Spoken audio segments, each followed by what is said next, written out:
nearly tripled from 8 to 23%.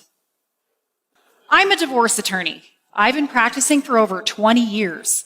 I began in Los Angeles, but I've owned my firm in Nevada since 2001. My firm has a particular subspecialty, men's rights.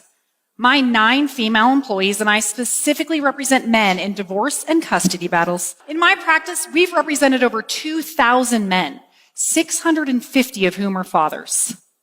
My expertise not only comes from my career, but just as much from my personal life. I'm a mother.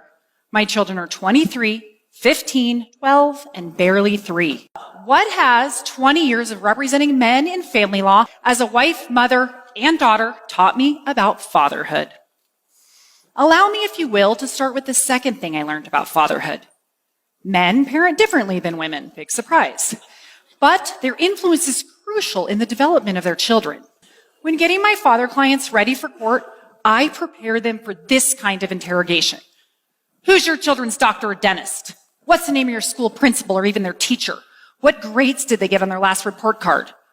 9 times out of 10, they miss the majority of these questions. Seriously, does this mean they don't care or love their children as much? I bet it makes you wonder. But please hold your judgment. Here are the questions that my father clients can easily answer. If your son could be a superhero, what would his power be? What kind of monsters do your kids fear? How high does your daughter feel comfortable flying in a swing? What makes your son feel defeated? Yet, in my experience cross-examining hundreds of mothers in family court, these are the harder questions for them. Most of us know motherhood brings with it a sixth sense and an unspoken bond to our children. But what about fathers? Even fathers feel insecure about this reality. After representing 650 fathers, I can count on one hand those that felt secure in their instinctive role and significance to their children. What's interesting is my anecdotal legal experience suggests otherwise. In 20 years of practice, I've had over 100 men take a paternity test. Do you know how many were wrong in predicting their biological relation to the child? 2. This shocked me and taught me my third lesson. Fathers, too, have a genetic bond and instinct about their children from infancy. Think about your childhood. Picture your father. Now, go back in your memories and erase your father from every scene. This is what the other 40% of people's childhoods look like. Nearly 2 of every 5 children in America are growing up without their fathers, or 17 million, according to the 2016 census. Other sources estimate as many as 30 million. In 2011, I joined the board for a local charity called Nevada Youth Empowerment Project, or ENYEP. ENYEP is a housing program for homeless girls, ages 18 to 24. As board president of this small charity, I've been closely involved and gotten to know the girls and their tragic stories over the years. Hundreds of otherwise homeless girls have come through our program. Their backgrounds and what they have endured would haunt you. Do you know the one thing all of these girls have in common? They all come from fatherless homes. Sadly, these girls aren't the exception. They're the rule. My fourth lesson about fatherhood came from the data. According to the Center for Disease Control, children from fatherless homes account for 90% of all homeless and runaway kids, 71% of high school dropouts, and 63% of youth suicides. While you listen to me speak, you have to be wondering, what makes fathers so crucial? Honestly, the answer is complex and better explored by psychologists.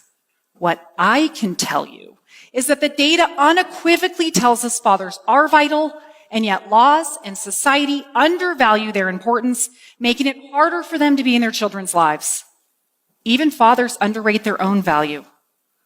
I know this data upsets a lot of mothers, me included. But advocating for fathers isn't about diminishing mothers.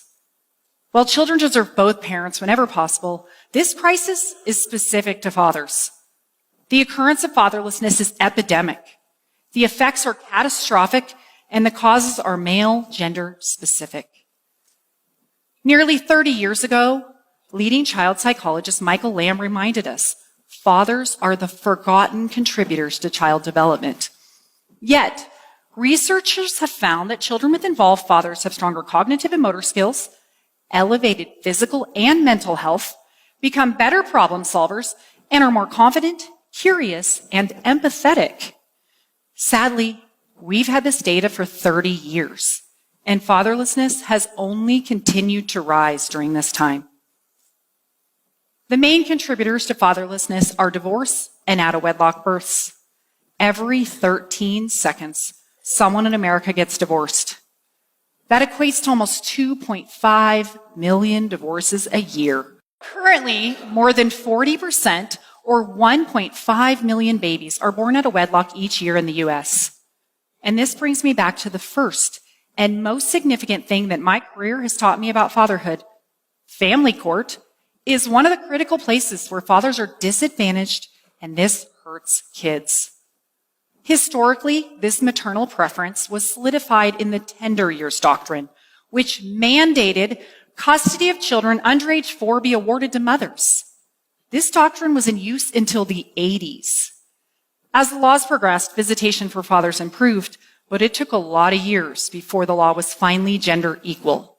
In fact, it wasn't until 2017 that Nevada finally adopted a presumption for joint physical custody. When I began my practice, and until 10 years ago, the best my father clients could expect was every other weekend visitation and maybe a dinner on the off week. While significant legal progress has been made, this long-standing bias against fathers still occurs in the enforcement of custody orders, in child support rulings, and it exists in paternity laws. All the while, the number of kids growing up without dads continues to rise. Between 1960 and 2016, the percentage of children growing up with just mothers nearly tripled, from 8 to 23%. Paternity laws desperately need more reform to protect the 40% of children born out of wedlock each year in the U.S. Right now, once custody has been ordered, it's illegal to remove a child from their father, usually a felony. But it's perfectly legal in all 50 states for a woman to conceal her pregnancy, leave the father's name off the birth certificate, and never tell him he is a child. Ever. How is this not kidnapping? Just as horrible, a woman can knowingly list the wrong father on a child's birth certificate, deceive him, and a short while later, in many states, the wrong man becomes that child's legal father forever. He's obligated to a child that isn't his, and that child just lost their real father. This is a betrayal of the worst kind. And the law not only allows it, it creates the opportunity. This is what we know. Every bit of data we have tells us children need their fathers. The law, its application, and society at large disfavor fathers. The law is improving, but the statistics are not. So, what can you do? We are the change makers, all of us. If you're a father, make the effort. Do everything you can to be in your children's daily lives. If you're a mother, encourage and facilitate the relationship between your children and their father instead of trying to interfere or control it. If you're a child, spend time with your dad. Ask him to do something. Seek his advice and guidance. If you're an employer, grant the fathers you employ the ability to be at their children's events, to help in their schools, to take sick days to care for their kids. If you work in the legal field, help us continue to progress, change the laws, and ensure that they're enforced to protect fathers and their children.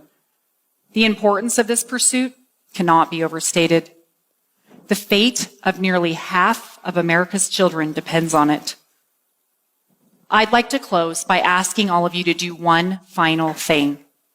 Please stand if you are able, or raise your hand. If you grew up without a father,